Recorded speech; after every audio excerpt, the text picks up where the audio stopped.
Hello, and welcome to the Designing with Love podcast. I am your host, Jackie Pellegrin, where my goal is to bring you information, tips, and tricks as an instructional designer. Hello, GCU students and alumni. Welcome to episode 9 of the Designing with Love podcast. In this episode, I will cover the types of interactive designs you can create with the tool Genially, some of the resources and interactive elements you can incorporate into your design, and some of the features and benefits of the Genially Academy. If you have not used Genially before, I would recommend going to their website, and you can go there by going to Genially. It's spelled G as in good, E, N as in Nancy, I-A-L-L-Y. So just go to genially.com and you should be able to go ahead and pull up their website, and then you can sign up for a free account. There's actually quite a bit of features and tools that you can have as a free account holder. And if you decide to receive an education type of account, or if you want to upgrade, you can do that as well. You can also look through your employer or your school district and see if that's something that you can receive a discount on or be able to get at no charge. I'm not sure if that works the same as with other tools such as Canva, but it's worth checking into as well. So let's go ahead and discuss the types of designs that you can create in Genially. If you're new to Genially, this part will be really helpful for you. Or if you're just starting to explore Genially and get to know it, this will be helpful as well. So the first type of design that I wanted to cover is the presentations option. This option allows you to create an interactive presentation using a variety of available templates. What's also nice about the presentation option is that you can import a presentation directly from PowerPoint. That's really a great feature. Now, there is the presentations feature within Canva, and that's a really great feature, but you'll notice that there are some different elements available within Genially that make it stand out. And for example, you can add elements such as hover over and things that individuals can click on. So if you have a learner or a user that is in your interactive presentation, they can literally interact with the presentation. Instead of being a passive viewer of it, they can actually go in and be acting with it and engaging with it. So make sure to check that out and see how that compares. And it's not that Genially would replace Canva when it comes to creating presentations. And in general, Canva is not going to be, something that is not used. Canva can definitely be used in different elements, and so can Genially as well. It's just a matter of knowing which option is available and which one will work best for your situation as well. So the next option I'd like to go over is the infographics option. And what's nice about this option is it allows you to create interactive infographics and diagrams using a variety of available templates. There's also an option available to create your infographics in a horizontal or a vertical format. And you'll see that when you go into the infographics option, that's available. So when you click on, for example, the vertical format, you'll see different templates available within that type of option. And so what I like about this is that even though Canva does have the infographics option, and it's a really great feature to have, if there's an opportunity for you to create an infographic and make it interactive where you're not overwhelming the learner with too much information on the infographic at the onset when they first open up the infographic, it's really nice because you can provide additional information where the user has to be able to interact with it. And for example, if you want to have 5 different elements within your infographic and provide that high level information, and then you can want to add a button that says click here for more or more information or something like that, then the user can click on that and then they can get additional information that ties into each of those areas. So it's really a great feature to have. And you can even add videos within your infographics, just like you can with presentations. And so you can embed different types of elements and media within your infographic to make it engaging for your learners. So make sure to check out the infographics option as well if that's something that you're looking to create as a learning material. The next option I wanted to go over is gamification. Now, this has become popular over the last several years, and I think it's still going to continue to be a trending area within the learning and development industry. This option is great because it allows you to create elements such as interactive quizzes, games, and escape games using a variety of available templates. Some of the templates are geared for K through 12 education. However, there are others that can be used for higher education and corporate training as well. You can even look at these types of gamification options for personal reasons as well. So don't just think of how it can be used for professional reasons, but see how you can use it for personal options as well and how it can work with that. So I've seen actually some interactive quizzes and games within designs. And so what's nice is that you can take those elements and you can build them into an existing area. So for example, if you have an interactive presentation and you want to place an interactive quiz within that, you can certainly do that and combine it. And I've also seen some escape games as well being used. So for example, at my place of employment, we have a activity team that allows us to be able to have engagement because we work from home a majority of the time. We don't have the opportunity as colleagues to see each other in the office. So in order to help combat that and to be able to provide those opportunities for collaboration and engagement outside of maybe work-related type of content, we have this particular team that helps to create both virtual and in-person activities for us. So this was actually used as an option to where they had an event that had an escape game. And then they even used the option to create a shorter type of escape game that helped to promote it. So it was really interesting.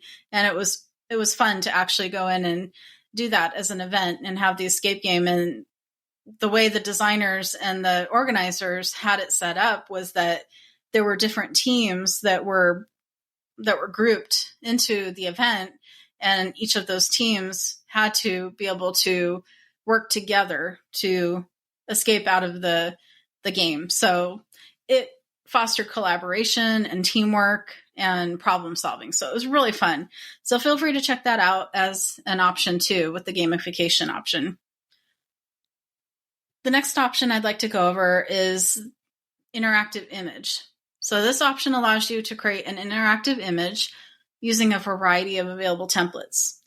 And what I like about the interactive image option is that this can be something that you can start off with if you're new to using Genially and you're not quite sure where to start. So this is something that I started off using when I didn't know much about Genially, and I had heard about it from one of my former students. And I went through the training that's available in the Genially Academy, which I'll go over a little bit more later. And so I thought, well, let me do something simple, something that wouldn't take me long to learn how to use. And I can start to learn some of the basic features of Genially and the different tools that are available. So the first interactive image and design that I created in Genially was something kind of fun. It was about the Grand Canyon National Park. So I was born and raised in Arizona, and I still live here. And I've been to the Grand Canyon several times. And each time I visit there, there's something new every time to explore. It's never the same. There's always a different experience.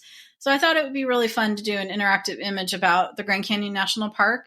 And so I created different interactive elements that allowed the learner to be able to learn more about the different areas within Grand Canyon, such as the North Rim and the South Rim. And then also I provided some information and reminders about when you go to hike on the rim, make sure that you have plenty of water and snacks and your camera and things like that.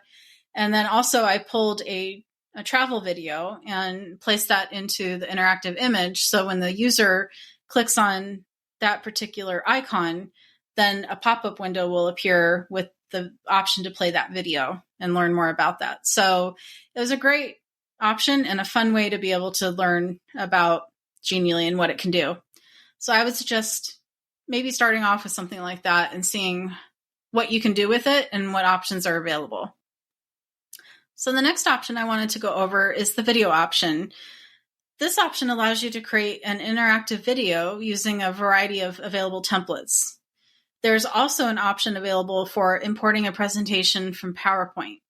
So this is really great too, because what you can do is take an existing PowerPoint, import it into the videos feature, and then you can add different elements to make it interactive and add video components to it. So this is not something I have done yet, and I'm not sure if any of you out there have done this yet. But if you haven't, feel free to check it out and see what's available with the videos option. And what's nice is that you're guided along the way with that if you decide to go that route with creating a video. The next option is the guide option. This is another great feature and tool available as well. This allows you to create an interactive guide using a variety of templates. Some of the templates available are calendars, storyboards, a brand book, and portfolio. So this is really cool. I've created a couple of guides myself, and these are really fun to create. And if you caught on to what I said storyboards. So as we know, with e-learning, part of the design process is to create storyboards. So feel free to check out the guides option and see what's available when it comes to templates for storyboards.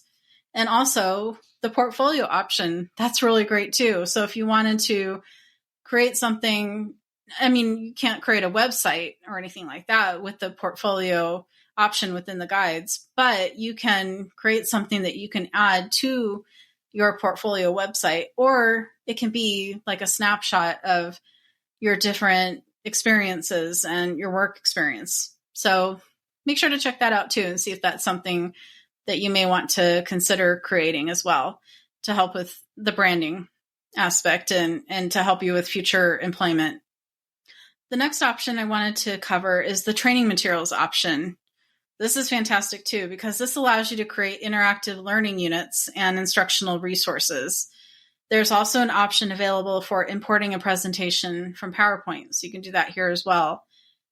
There are so many great areas within this. So what's nice is that you can create learning units. So if you're working as an educator within K through 12 or higher education, you can look into the learning units and the instructional resources to see if there's some areas that you'd like to be able to take existing content and make it more interactive for your learners as well.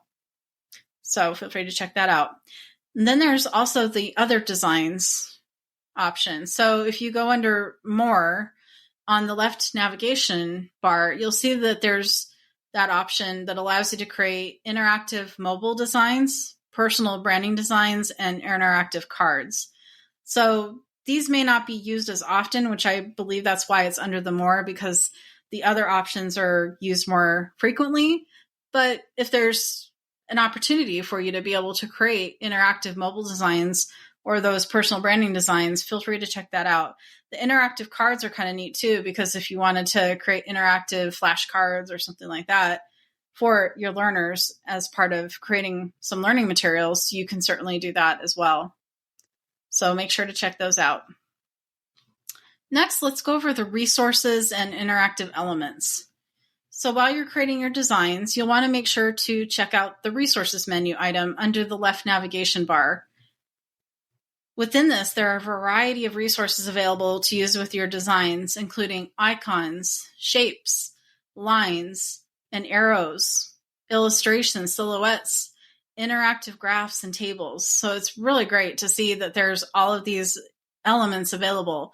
And even with a free account, you can do quite a bit. So make sure as you're creating your designs to explore all these resources that are available that you can add. The next option that's available within the resources and interactive elements is the interactive elements area. So while creating your designs, you'll want to make sure to check out the interactive elements menu item under the left navigation menu as well. Within this area, there are a variety of interactive elements available to use with your designs, including buttons, interactive questions, and interactive graphs. Now, I've used the buttons and the graphs before, but I haven't used the interactive questions before. But if you look under there, there's true true and false, and there's multiple choice questions. So you can create, for example, a check for understanding within your interactive design, such as an interactive presentation or something like that. And then you can build like a short quiz at the end. So that's really exciting to see that in there. So make sure to dig into the interactive elements and see what's available in there as well. Because I think as you start creating your designs and you start to see what's under the resources and the interactive elements, you'll find there are hidden gems within there that you may have not known that were in there before. So make sure to dig into those. Next, let's go over the Genially Academy. So as I mentioned earlier, if you're new to using Genially or you would like to expand your design skills, the Genially Academy is a great place to start. To be able to access the Genially Academy, you will first need to log into your Genially account. Once you have logged in, you'll click on the drop-down arrow next to your avatar, and that's in the top right-hand corner. From there, you'll want to click on the Academy icon, and the Academy icon looks like a little building, so you'll see that it looks like a school building. And then from there, you can access the on-demand courses and micro courses. What's nice about the way this is organized in the Genially Academy is that the courses are categorized by level, course type, sector, and topic. You can also do a search if you're looking for something in particular, or you can just go to those different categories as well and take a look. So I hope you have found this information helpful about how to create interactive and engaging designs in Genially. As a recap, the podcast covered the types of designs you can create in Genially, the resources and interactive elements that are available to use with your designs, and the Genially Academy. In conclusion, here is an inspiring quote from Albert Einstein about creativity. Creativity is intelligence having fun. So I hope you have fun in Genially and get to create many amazing interactive designs for your learners and for others as well. Thank you for taking some time to listen to this podcast episode today. Please take a moment to like the episode and share it with others so they can learn about this topic as well. Have a great day.